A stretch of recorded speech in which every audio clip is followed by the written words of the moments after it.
आज हम शुरू कर रहे हैं अपना ऑप्टिक्स चैप्टर। ठीक है, तो ऑप्टिक्स इंपॉर्टेंट यूनिट है, थोड़ी सी लेंथी भी है और बहुत आसान है और काफी स्कोरिंग है। ठीक है, क्योंकि टू द पॉइंट क्वेश्चन आते हैं, कुछ न्यूमेरिकल में थोड़ा प्रैक्टिस करने पड़ेंगे। तो कुछ तुमने इसका बेसिक पार्ट 10th क्लास में ही पढ़ा हुआ है ना। लाइट का चैप्टर था, आईज, ह्यूमन आई वाला, तो उससे आगे की बात है इसमें। तो सबसे पहले ऑप्टिक्स को समझ लेते हैं। ऑप्टिक्स क्या है? तो ऑप्टिक्स है, it is branch of physics which deals with light and phenomena related to light, like refraction, reflection, interference, diffraction etcetera. तो क्या है, ऑप्टिक्स फिजिक्स की वो ब्रांच है जो लाइट को स्टडी करती है, या लाइट से रिलेटेड जितने फिनोमिना है ना उसको स्टडी करती है। अब लाइट से रिलेटेड फिनोमिना क्या क्या हो सकते हैं? रिफ्रैक्शन हो सकता है, रिफ्लेक्शन हो सकता है, इंटरफेरेंस हो सकता है, डिफ्रैक्शन हो सकता है। तो ये कुछ फिनोमिना है जिनमें से रिफ्लेक्शन, रिफ्रैक्शन तुमने सुन रखा है, ये नहीं सुने होंगे। ठीक, तो कई फिनोमिना ऐसे होते हैं जिनको हम तब एक्सप्लेन कर सकते हैं जब लाइट को एक रे माने, और कुछ फिनोमिना ऐसे होते हैं जब जो हम तब एक्सप्लेन कर सकते हैं जब लाइट को एक वेव की तरह माने। तो ये जो दो फिनोमिना है, रिफ्रैक्शन, रिफ्लेक्शन, ये तब एक्सप्लेन किए जा सकते हैं जब हम लाइट को एक रे मान के चलते हैं, और ये तब एक्सप्लेन किए जा सकते हैं, इंटरफेरेंस और डिफ्रैक्शन, जब लाइट को एक वेव की तरह ट्रीट करेंगे। ठीक, तो इसीलिए ऑप्टिक्स की दो ब्रांच होगी यहाँ पे। एक हो गई रे ऑप्टिक्स, जिसमें लाइट को रे की तरह ट्रीट करेंगे। एक हो गई वेव ऑप्टिक्स, जिसमें लाइट को हम वेव की तरह ट्रीट करेंगे। तो सबसे पहले आएगा रे ऑप्टिक्स। तो रे ऑप्टिक्स में भी सबसे पहले फिनोमिना है रिफ्रैक्शन ऑफ लाइट, जो कि 10th क्लास में तुमने पढ़ा हुआ है। अब रिफ्रैक्शन ऑफ लाइट के बाद रिफ्लेक्शन लिखा है मैंने, तो इस बार के सिलेबस में कोविड की वजह से रिफ्लेक्शन जो है वो कट गया है सिलेबस में, वो नहीं है आपके चैप्टर। तो हम सिर्फ रिफ्रैक्शन करेंगे, क्योंकि पहला चैप्टर रिफ्लेक्शन का ही है ऑप्टिक्स के अंदर। तो रिफ्रैक्शन से स्टार्ट करेंगे। रिफ्रैक्शन ऑफ लाइट क्या है? जैसा कि तुमने पहले भी पढ़ा हुआ कि जब लाइट एक मीडियम से दूसरे मीडियम में एंटर कर जाए, उस फिनोमिना को बोलते हैं रिफ्रैक्शन ऑफ लाइट। और उस दौरान क्या क्या होता है, यानी कि it is the phenomena of change in path of light with change in medium। Light के पाथ के साथ साथ लाइट का मीडियम का भी चेंज हो जाना क्या कहलाता है? Refraction of light. जैसे एग्जांपल कंसीडर करते हैं, मान लो हमारे पास ये एक ग्लास स्लैब है, इट्स अ ग्लास स्लैब। एक रे ऑफ लाइट आई, ये इंटरफेस है, ये हमारा मीडियम हो गया रेयर, यानी एयर है ये, और ग्लास है तो ये मीडियम हो गया हमारा डेंसर। ऑप्टिक्स में दो ही तरह के मीडियम हो गए, एक रेयर, एक डेंसर। और रेयर डेंसर का कंपैरिजन कैसे होगा? जिस मीडियम के पार्टिकल्स दूर दूर होंगे उसको रेयर मानते हैं, जिसके पास पास होंगे उसको डेंसर मानते हैं। कंपैरेटिवली होता है ये। ठीक है, तो ये पॉइंट हो गया इंटरफेस। रेयर से डेंसर में एंटर करेंगे तो उस पॉइंट पे हम क्या ड्रॉ कर देते हैं? परपेंडिकुलर ड्रॉ कर देते हैं, नॉर्मल ड्रॉ करेंगे। ये हो गया हमारा नॉर्मल। इस रे को क्या बोलते हैं हम? Incident ray. बेसिक टर्म है, अभी समझ लो ताकि आगे दिक्कत नहीं होगी। अब इस रे को जाना तो चीज सीधे ऐसे, मगर कहां चले जाएंगे? रेयर से डेंसर में जाए तो towards the normal, towards the normal मुड़ जाएगी। अब डेंसर से रेयर में जाएगी तो अगेन यहां क्या ड्रॉ कर देंगे हमें? नॉर्मल, और ये अवे फ्रॉम द नॉर्मल चली जाएगी। ठीक है, अब इंसिडेंट रे नॉर्मल के साथ जो एंगल बनाएगी उसको बोलेंगे एंगल ऑफ इंसिडेंस। ये है कौन सी रे? रिफ्रैक्टेड रे, इसको बोलते हैं रिफ्रैक्टेड रे। रिफ्रैक्टेड रे नॉर्मल के साथ जो एंगल बनाएगी उसको बोलेंगे एंगल ऑफ रिफ्रैक्शन। ठीक है, ये आर है, देखो यहां पर ये भी आर बनेगा, अल्टरनेट एंगल, और जिस एंगल पर रे आती है जब उसी मीडियम वापस निकलेगी तो उसी एंगल पे वापस आएगी, तो आई हो जाएगी। यह है रिफ्रैक्शन ऑफ लाइट। अब जब लाइट एक मीडियम से दूसरे मीडियम में जाते हैं तो कई प्रॉपर्टीज की चेंज होती है, जो प्रॉपर्टी चेंज नहीं होती है उसको हम पढ़ेंगे लॉज ऑफ रिफ्रैक्शन में। उससे पहले मीडियम की प्रॉपर्टी होती है जिसको बोलते हैं रेफ्रैक्टिव इंडेक्स, उसको पढ़ते हैं। रेफ्रैक्टिव इंडेक्स को हम म्यू से लिख देते हैं, कई बुक्स में एन भी लिखा मिलेगा, एन भी लिख सकते हैं, इसको म्यू भी लिखते हैं, आपकी मर्जी है, दोनों में से जो ठीक लगे वो लिख सकते हो। तो होता क्या है रेफ्रैक्टिव इंडेक्स, म्यू, हम म्यू लिख के चल रहे हैं। ये होता है speed of light, speed of light in vacuum या एयर बोल सकते हो, to the speed of light in medium. तो म्यू क्या हो जाएगा, सी बटे में वी, ये फॉर्मूला होता है। एंड फॉर एयर या वैक्यूम, सी की म्यू की वैल्यू आती है 1।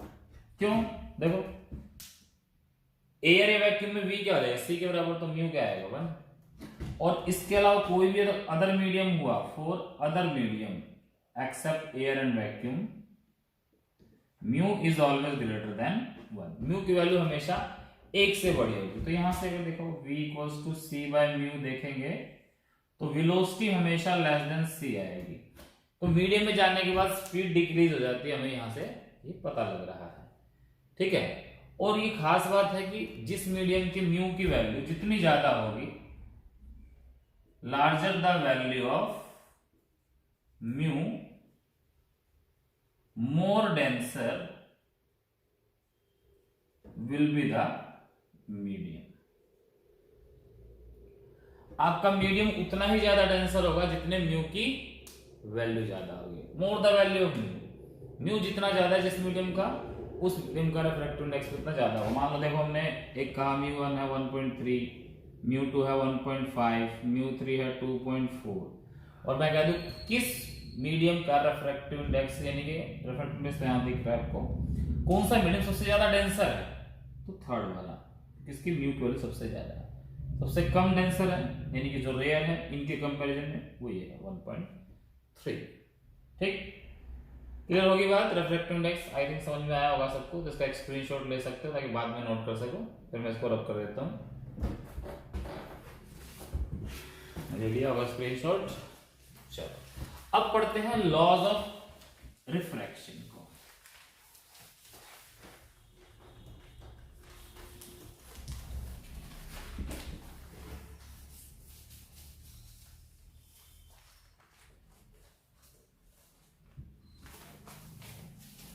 चलो देखो, लॉज ऑफ रिफ्रैक्शन। तो रिफ्रैक्शन का लॉ क्या कहता है, पहला लॉ, देखो इसको लिख दें एक बार दोबारा, इंसिडेंट रे। पहला लॉ कहता है कि when A ray of light enters in a medium from another medium, then its speed and wavelength changes, but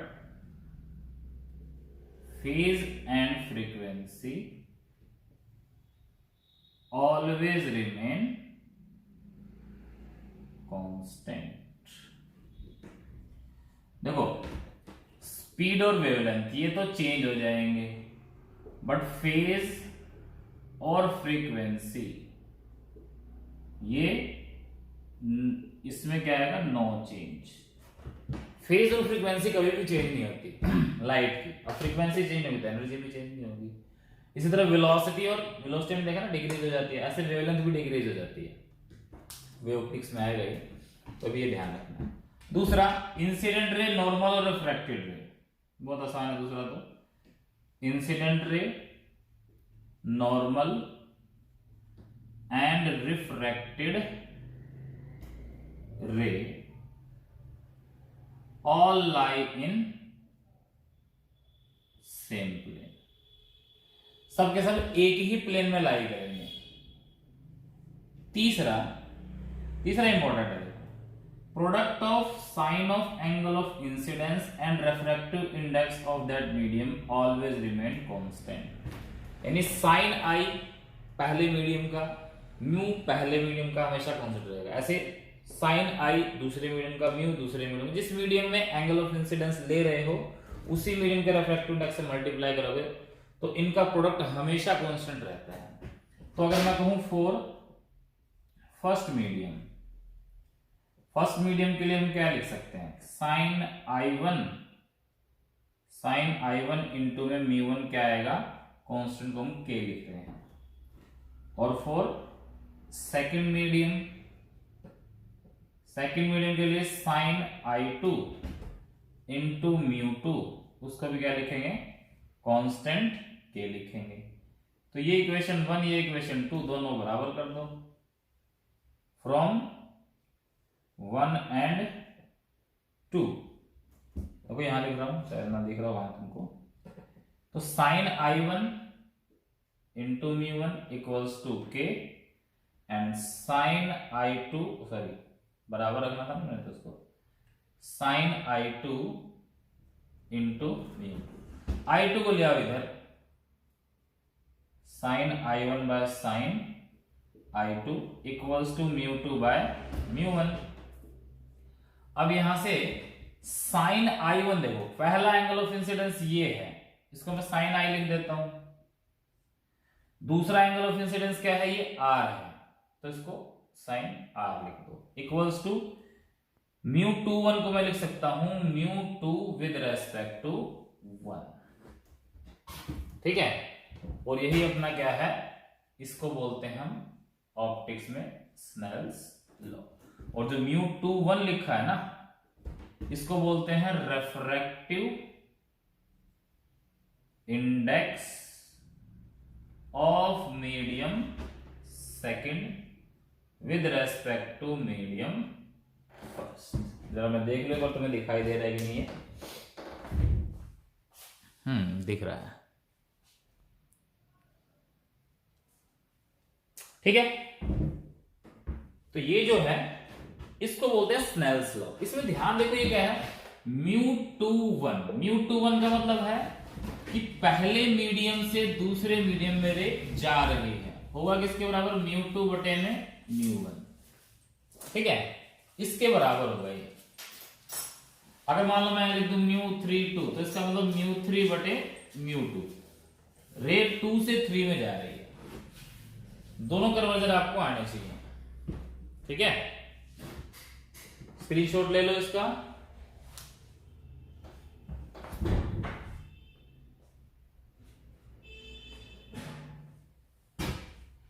ले लिया होगा। चलो, तो आज हम यही करेंगे, इसको फिर कंटिन्यू आगे कल नेक्स्ट वीडियो में बढ़ाएंगे। ठीक है, आज ये बेसिक करवाया मैंने, बिल्कुल थोड़ा सा 10th क्लास से हटके है, तो इसको याद भी कर लो, अपना नोट बना लो। ठीक है, तो मिलेंगे नेक्स्ट वीडियो में, तब तक के लिए पढ़ते रहो। Thank you.